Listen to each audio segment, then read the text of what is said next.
Sir మీ department discipline department, మీ hierarchy చెప్పేది మీరు obey చేయాల్సిందే. ఓకే, కానీ ఇటువంటి ఇష్యూస్ జరిగినప్పుడు మీరు ఒబే చేస్తారా, లేదా డిసిప్లిన్ డిపార్ట్మెంట్ బ్రేక్ చేసి ముందుకు వెళ్తారా? డిపార్ట్మెంట్లో మీరు అన్నట్టు ఒబీడియన్స్ మస్ట్. ఫస్ట్ ఒబీడియంట్గానే ఉండాలి. ఆఫీసర్ చెప్తున్న దాంట్లో ఆ సమయంలో తప్పు కనబడకపోవచ్చు, కానీ ఒబీడియంట్గానే ఉండాలి. ఆ తర్వాత తప్పు అనిపిస్తే కనుక ఆఫీసర్ ఖచ్చితంగా వెళ్ళి చెప్పాలి, సరే ఇలా తప్పు ఉంది అని చెప్పిన సంఘటనలు చాలా ఉన్నాయి. మేము ఇలా తప్పు ఉంది సార్, ఇలా మిస్టేక్ జరుగుతున్నది, దీనివల్ల చెడ్డ పేరు వస్తుంది అని చెప్పినప్పుడు ఆఫీసర్ యొక్క హావభావాలు కూడా మనకు అర్థమవుతాయి. అర్థమైనప్పుడు మనం మన మనసులో ఉన్న మాట మనం చెప్పేశాము, ఆఫీసర్ ఇష్టం అని చెప్పి మనం ఆఫీసర్ మీద పెట్టేసేయాలి అంతే. అట్లా నడుచుకుంటూ వచ్చాము ఇన్ని రోజులు కూడా, కానీ ఎక్కడ మనం తప్పు చేయలేదు. మనం ఆ విధంగా ఎవరైనా చేయమని చెప్పారా మీరు? ఎవరు చెప్పలేదు, ఇంతవరకు అట్లా చెప్పలేదు. మనం అర్థం చేసుకున్న ఆఫీసర్స్ అరే సమస్యను గుర్తిస్తున్నారు, ఈ ఆఫీసర్ తప్పు చేయడం ఉద్దేశం లేదు అని చెప్పి మనం అర్థం చేసుకున్న ఆఫీసర్స్ నాకు కనపడ్డారు తప్ప అలా తప్పు చేయమని చెప్పిన ఆఫీసర్స్ లేరు. మీకు రాయల్గా ఉండడం ఇష్టమా, లాయల్గా ఉండడం ఇష్టం? అంటే లాయల్గా ఉండడం ఇష్టము, అట్ ద సేమ్ టైం రాయల్గా ఉండడం కూడా ఇష్టమే. అది ఎలాగవుతుంది? అవుతుంది. ఎలా అంటే బాధ్యత ఎప్పుడైనా కానీ ఒక కోర్టు ఒక ఆర్డర్ ఇస్తుందండి, అకార్డింగ్ టు ద మెటీరియల్ ప్రకారం ఉంటుంది. ఇక్కడ సర్కమ్స్టెన్సెస్ వేరే ఉంటాయి. అవును, కానీ మెటీరియల్ ప్రకారంగా అది న్యాయం కోర్టు ముందు, కానీ సర్కమ్స్టెన్సెస్ ప్రకారంగా కొన్నిసార్లు అన్యాయం ఉంటుంది. కానీ పై కోర్టుకు వెళ్ళిన తర్వాత అది కొట్టుడు పోతుంది, అక్విటల్ అవుతుంది. కానీ ఇక్కడ కోర్టు ఇచ్చినటువంటి ఆర్డర్కు లాయల్గా ఉండాల్సిందే కదా, తప్పైనా ఒప్పైనా. ఆ సమయంలో లాయల్గా ఉన్నట్టే కదా, ఆ లాయల్కు డెఫినేషన్ అది. తర్వాత మళ్ళీ అదే ఆర్డర్ పై కోర్టులో అక్విటల్ అయింది, అప్పుడు అక్విటల్ అయిన తర్వాత ఇది డిజ్లాయల్ అయినట్టే కదా. ఓకే, మరి లాయల్ ఎప్పుడు స్టాండ్ అయింది, ఎప్పుడు డిజ్లాయల్ అయింది? మీ చేతులు బట్టి ఉంటుంది అంతే. ఫస్ట్ లాయల్గా ఉండాలి. ఆఫీసర్ తప్పు చెప్పినా ఒప్పు చెప్పినా first obedience to the instructions. ఆ తర్వాత మనము రిసీవ్ చేసుకుంటున్నటువంటి ఈ విషయంలో తప్పు ఉందా ఒప్పు ఉందా అని చెప్పాల్సిన బాధ్యత మన మీదనే ఉంది. కానీ అట్లా చెప్పేవాడిని, నిక్కచ్చి చెప్పేవాడిని. అంటే అక్కడ అర్థం చేసుకున్న ఆఫీసర్ బట్టి ఉంటుంది. కొంతమంది ఆఫీసర్ సబార్డినేట్ చెప్పింది కూడా వినే ఆఫీసర్లు ఉంటారు. ఎందుకుంటారంటే సబార్డినేట్ క్షేత్రస్థాయిలో పనిచేస్తున్న ఆఫీసర్ చెప్పింది వింటారు ఖచ్చితంగా. తెలుస్తుంది కదా ఎక్కువ. విని ఖచ్చితంగా ఆ విషయంలో ఒకవేళ ప్రిడిక్టివ్ ఉన్నా కానీ, ఒకవేళ ఇండిక్టివ్ ఉన్నా కానీ ఆఫీసర్ బ్యాక్ అవుతాడు.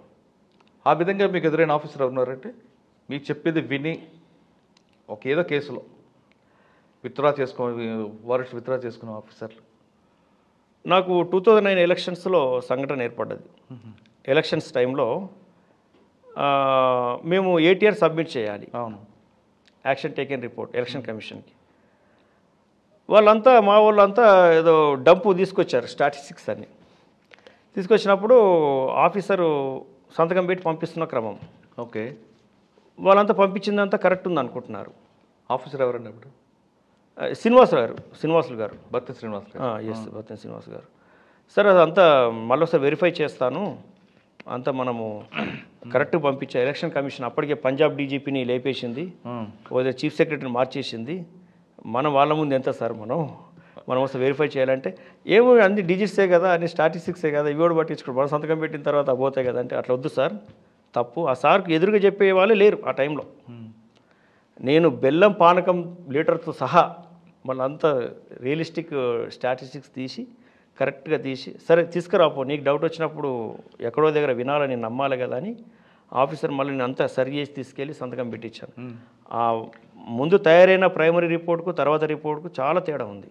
ఓకే, అంటే బాగా గుర్తుకొస్తుంటుంది అనమాట.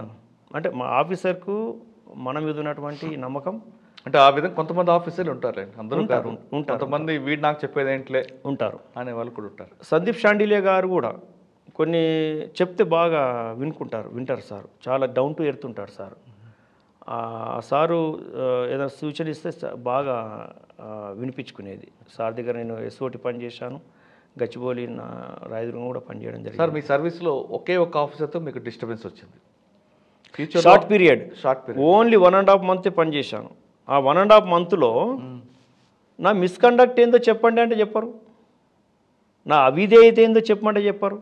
జస్ట్ విండిక్టివ్, ఎవరో చెప్పింది చేసేసారు అంతే. అంటే ఎవరు ఉండొచ్చు అనుకుంటున్నారు? ఎవరు వారికి తెలవాలి, అది బయట పడాలి కదా. ప్రొఫెషనల్ జెల్సియా లేదంటే వేరే పోస్టింగ్ కోసం ఎవరైనా? 1.5 monthలో నా మిస్కండక్ట్ ఏముందని నేను వేసే ప్రశ్న ఏంటంటే, సూటిగా వేసే ప్రశ్న, 1.5 monthలో నేను చేసిన తప్పు ఏంటి?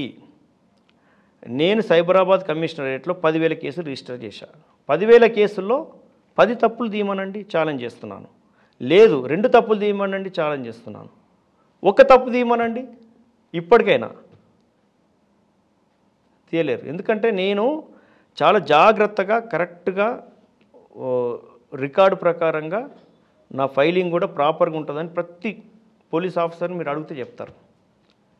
అంటే నాకు వినిపించింది చెప్తున్నాను నేను, మీకు కూడా అదే వినిపిస్తుంది. ఓకే సార్, ఇప్పుడు అదే ఆఫీసర్ ఇంకా ఫ్యూచర్లో పని చేయాల్సి వచ్చింది అనుకోండి, నిక్కచ్చిగా చెప్పేస్తాను మీ దగ్గర నేను పని చేయనని చెప్పి.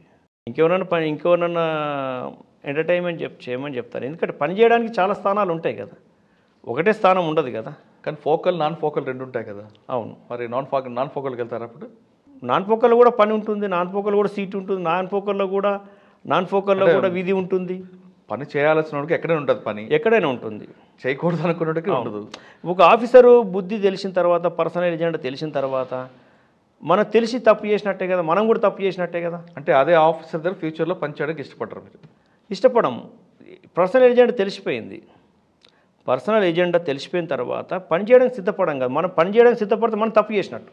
కరెక్టే, మీరు పని చేయరు, కానీ మీ వెనక ఇంకొక షాడో పార్ట్ టీం పెట్టి వేరే రకంగా వేధించడానికి ప్రయత్నం చేస్తే మనిషి అన్నాక తప్పు చేయకుండా ఉండరు, ఏదో ఎక్కడోదో దొరకవచ్చు. అప్పుడు మన ప్రిన్సిపల్స్ మీద మనం కరెక్ట్గా ఉంటే,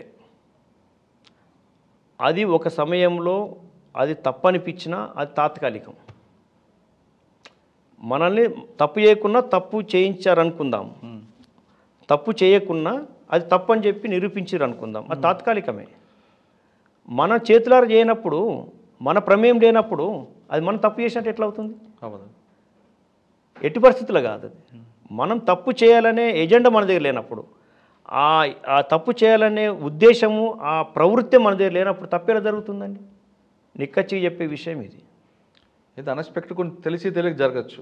తెలిసి తెలియని జరుగుతుంటుంది కదా, మన ప్రమేయం ఉన్నట్టు కాదు కదా. కాదు.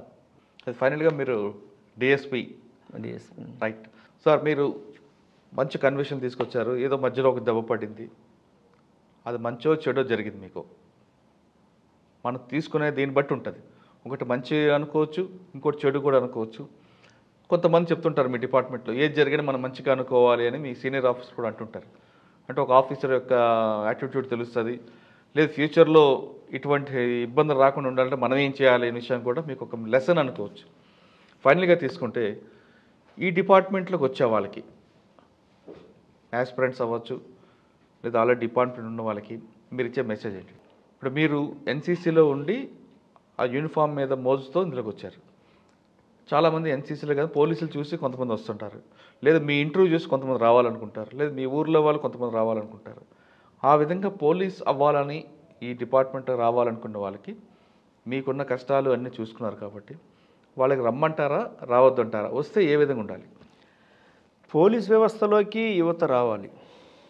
ఎందుకంటే రానున్న రోజుల్లో కొత్త కొత్త ఛాలెంజెస్, సవాళ్ళు, ఈ సమాజం ప్రశాంతంగా నిద్రపోకుండా ఉండడానికి కొత్త కొత్త సవాళ్ళు వస్తున్నాయి. వాటి నుంచి ప్రజల్ని రక్షించడం కోసం, ప్రజల్ని సుఖశాంతులతో ఉంచడం కోసం యువత పోలీసులకు వచ్చి పోలీసింగ్ చేయాల్సిన అవసరం ఉంది. ఓకే, యువత వచ్చి ఖచ్చితమైన ట్రైనింగ్ ద్వారా ఈ వ్యవస్థను, సమాజాన్ని రకరకాల సవాళ్ళ నుంచి రక్షించాల్సిన అవసరం ఉంది. కాబట్టి యువత రావాలి, వచ్చి పోలీసింగ్ చేయాలి.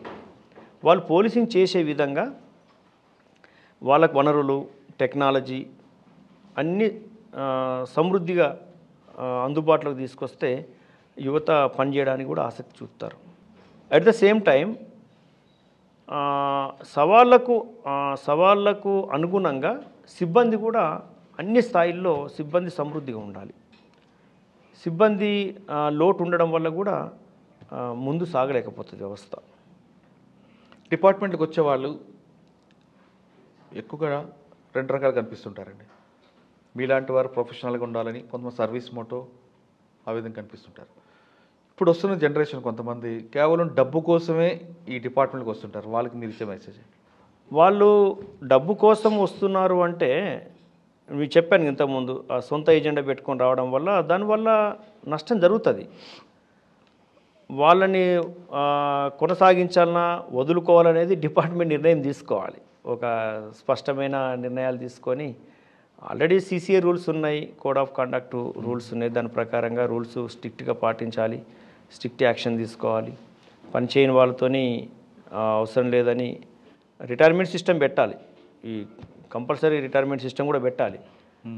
పోలీస్ వ్యవస్థలో అందరూ ఈ స్థాయిలోనే రిటైర్ కావాలని కోరుకోవడం కూడా కరెక్ట్ కాదు. కొంతమంది అనారోగ్యంతో కొనసాగుతుంటారు. అలాంటి వాళ్ళ వల్ల పోలీసింగ్ జరగదు. ఉన్నావంటే ఉన్నాను అన్నట్టుగానే ఉంటుంది, ఏదో బొమ్మలాగా పనిచేస్తుంటారు. అటువంటి వాళ్ళతోని ఈ సవాళ్ళన్నీ స్వీకరించడం, ఈ సవాళ్ళన్నింటినీ ఛేదించడం జరగదు వాస్తవానికి.